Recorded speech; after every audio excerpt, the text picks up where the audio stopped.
The worst is yet to come. You think so? In other words, we haven't seen the worst of these travails that affect the middle class, small business, and people who are just ordinary in their experience and outlook. You're watching the Spotlight Network, starring Hollywood's newsman, And if you were just Logan to Crawford. investigators, they now believe a single member. He works with TV and film legends. And now, Logan's shining the spotlight on the world's top emerging authors and creators. International were abducted. This is Spotlight with Logan Crawford, streaming on Roku, Apple TV, and Amazon Fire TV.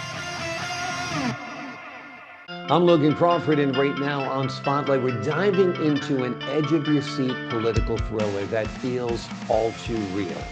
The name of the book, Inheritance of Crises and Dysfunction. It's written by one of my favorite authors, one of my favorite guests, an all-around great guy. His name is James Maiwurm.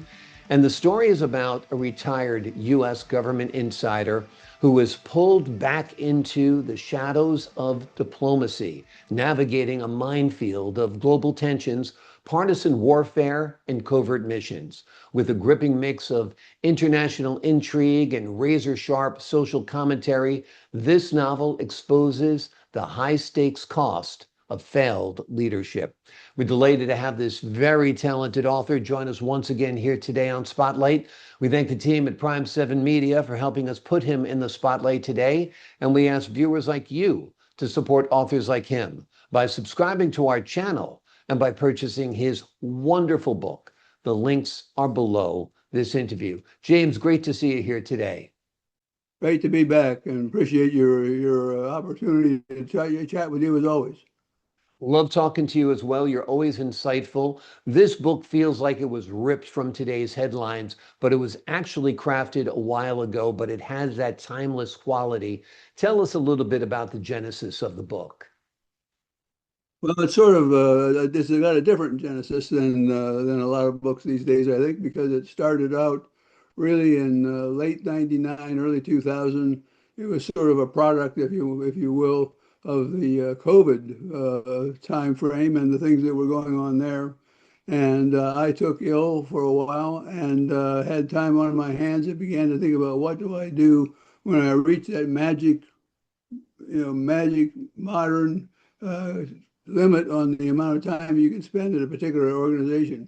So when I hit the gold line from the employer's standpoint, I had to figure out what to do, and I started writing this book. We're And that glad was you a did product of thinking because it's about. so insightful. I'm sorry, go ahead. No, it's fine. It was interesting to me because what I wanted to do was to write something that was fun, but also provided some insight or thoughts of my own. I'm not a PhD psychologist, and I'm not a PhD political scientist, but I am a human being, and I've done a lot of things in the world, and I am thinking about what's going to go on when it's time for me to depart the scene entirely and move on to the next generation. And we all need, I think, to be worried about how the world stacks up now and how we're progressing toward the next generation, because really it's all about the kids and the grandkids, right? Yeah. And that's true around the world. And so that's sort of how I got into it. And then I got sick, and I decided I was going to throw it away for a while. So I literally put this book in a box and threw it in a closet for about a year. And then I went back to it, and here we are. So Well, I'm glad it came a out of the little bit. closet, this book, that's for sure. And you're right. What we do here on this earth really is always about the next generation. And I think you've created a great work that'll make people think about what are we doing with this wonderful land that is the most fertile in all of the world, that has the best climate in all of the world, that has the best, most diverse people in all of the world. Can't we be doing more? Can't we be doing better? I mean, that kind of harkens back to Kennedy, right? When's the last time we've been challenged like that? That's a good point, and always good. The Kennedy speeches. We actually have a volume somewhere around the house here of some of the Kennedy remarks, because he was an unusual statesman and a very articulate human being. And Profiles in Courage was a good book to have read when we're thinking about the next generation. There's not too many profiles in courage these days in U.S. politics, and there's lots of profiles, but they're not all standing up, I don't think. And so that's part of what's going on here. Why don't we have a better sense of unity? Why don't we have a better sense of what can be and should be as opposed to what is? Why can't we focus more on what needs to be done as opposed to what needs to be stopped? And so I think all of these things come together, and the times they are a changing. Yeah. And just to provide a little more element to it here, I think if we were having this talk a year and a half ago, Mm-hmm. I would have said, there's a lot of talk out there about what's going on in the United States, and some people are thinking that our Republican democracy is in trouble, and we're going to be failures if we're not careful, and we better move to a new system. And I thought to myself, that's crazy. Things are bad, but they're not that bad. Yeah. Well, I'm here to give you here's a news break for you. It is that bad. Yeah. And I'm laughing, but it's not a laughing matter, because I do think we're at a crisis point. Crisis is an overused word, but we are at a point in time when we really need to turn the corner as opposed to spend the whole time looking in the rearview mirror. Yeah. Seems like it's very shocking what's happened with the immigrants in this country. I know some are here illegally, a lot are here illegally, but to be going into communities with, basically groups of soldiers, to be ripping people out of their jobs, ripping people out of their homes, taking people as they leave their court appearances, like they're almost abducted, seems to be less than what we expect of America. Dark and through. But, there's an awful lot going on that makes us not proud, or should make us not proud as a country. And when you hear some of these stories about how the immigrants are being treated, in some cases, wholly without cause, from my standpoint, I mean, how does that happen in this country? How does that happen in this country? And that's, you just have to wonder. What's going on? How are people thinking? In a similar vein, what's a word that you never heard, 2 years ago that you hear today? Retribution, political retribution. My God, how can? I mean, it's not laughable at all. It's sad. It's scary. But Yeah. When was the last time we had a president who talked about enforcing retribution? Yeah. Good golly! I mean, that's pretty far out in the extremes here. It's a frightening time, and it seems like it's polar opposite time as well. If you look at what's happening in New York City with the rise of Mondami, the Democratic Socialist mayoral candidate, it seems like we've really got a deep division and a deep split in this country from the far right to the far left. And I think you and I have discussed before, the problem is most of us live in the middle. To live in the middle if we want to be able to achieve goals. Because if you aim for the extremes, you're going to get a little bit of the extremes and not much of the middle, which is where the action needs to be.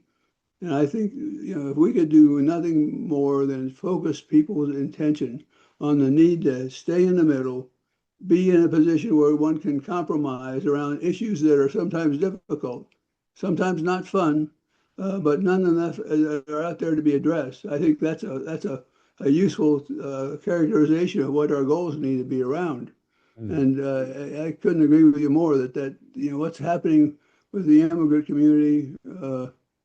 It's just hard to believe that's our country, to be honest with you. It's just hard to believe, and we need to be worried about that, because it's an infection that can spread if you're not careful. And Exactly. it is. I mean, we can get into it later, but the move to the right, in ways that are not just moving to the right, but moving really to the right, Right. is a phenomenon that's happening not only in this country, but in Europe and other places in Asia, but principally in Europe and the United States. And you think, whoa, this is really dramatic, and it's catching. Yeah. It's not of the moment. It's of the week, and day, and year. Yeah. Exactly. When you're denied due process, when anyone is denied due process, all of us suffer because that's at the heart and soul of what the American justice system is supposed to be all about. Let's talk a little bit about Salt Pepper, your protagonist. What do you think readers can learn from his life and his example?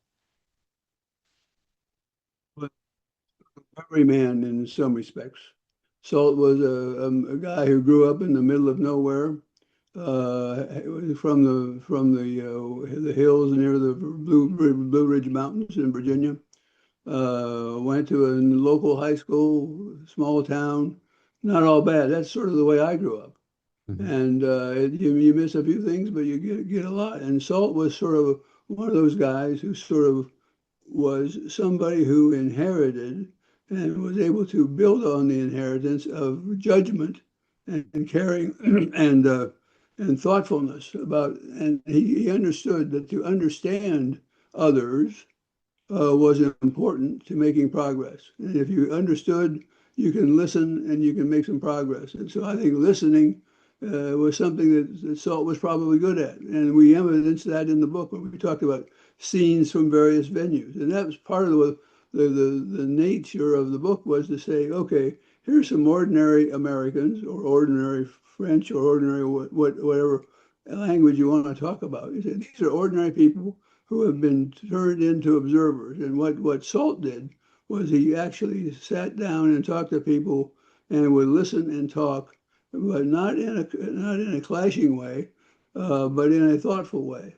And so there's a sense in which Salt is a little bit of an idea of what we would like to see more of as opposed to less of.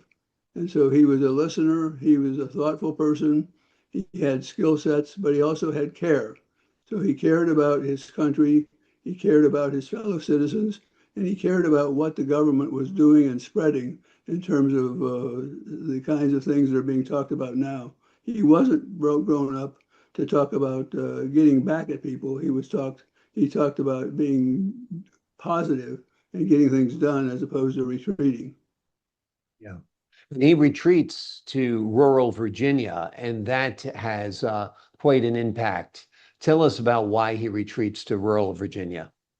Well, he retreated over the back of the fact that his wife was a victim of the COVID virus. And she was a nurse, and she was taken back into acting nursing because of the COVID-19 crisis, and that put her in the middle of a crisis level where there was danger, and she succumbed to COVID-19. And so he was at mandatory retirement age. He decided hanging around Washington, D.C. as a widower was not that exciting, and wasn't going to be a mind builder. And so he moved back home to the family farm. And what that did was force him into a steady stream of reality. And the reality took the form of what's going on with our farmers. This week, we're talking a lot about rural issues associated with flooding in the middle of the country. And what are we going to do? For example, here's an issue that one ought to be worried about. What are we going to do about the failure of rural hospitals? What are we going to do about the failure of rural farmers? What are we going to do about the failure of small business?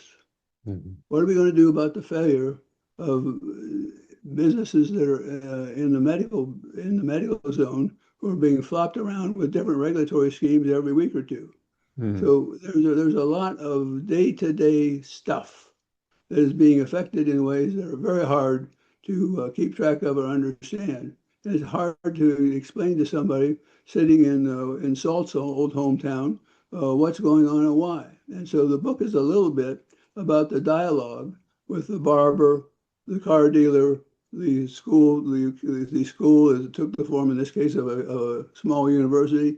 All of those pods of humanity and different points of view, different experiences, different needs come together, and you can either talk about it in a positive way or you can clash. And that's sort of what the book is about, is the experience of understanding and clashing and appreciating that although we feel like we're alone, in fact, we've got a lot of company. It's just that it is a company with a different point of view, a different life experience, and a different business experience.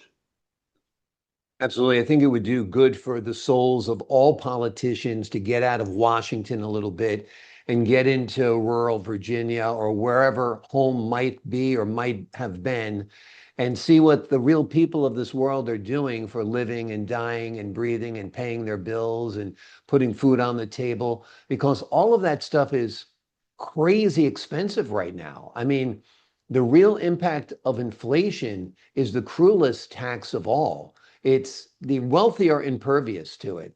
Doesn't really affect them. If groceries go up 2, 3 times, so be it. But the expense of living in America right now is hitting working people very, very hard. The worst is yet to come. You think so? In other words, we haven't seen the worst of these travails that affect the middle class, small business, and people who are just ordinary in their experience and outlook. And that's a concern, I think, because if that group of people are not the salt of the earth, no pun intended, Yeah. that's a problem, because we need to have those people lined up to help and to do the positive as opposed to the negative.